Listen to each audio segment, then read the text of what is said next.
just put. So this looks like a linear equation almost, but it's actually turns into a quadratic equation, and there might be extraneous solutions. So here's what we're going to do.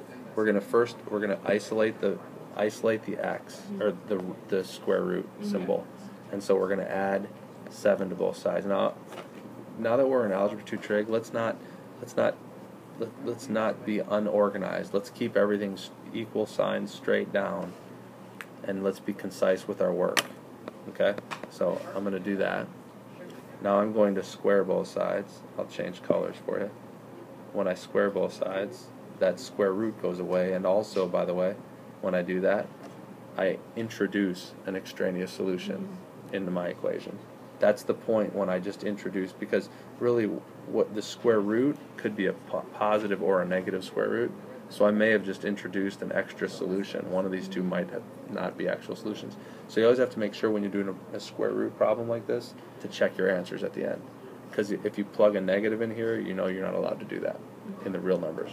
So this is going to be x squared minus 12x plus 36 if I expand that out. Now let's set that equal to 0, so I'm subtracting 3x from both sides. That's negative 15x plus 36. Now let's factor, which fortunately for us it does factor.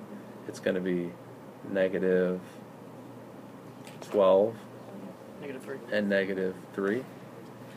And now, what do we have? We have x equals 12 or x equals 3.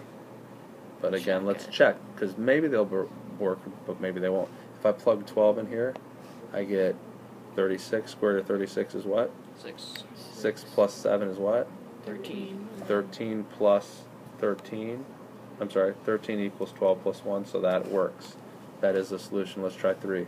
If I plug 3 in here, what's 3 times 3? 9. Square root of 9 is 3. 3 plus 7 is? 11. 3 plus 7 is 10. 10. And if I plug 3 in here, No, 3's not going to work. it's 4, so that does not work. 12. So that is not Always a have to solution. So 12 is your only solution. And that's how you solve a square root problem, which really turns into a quadratic equation as well.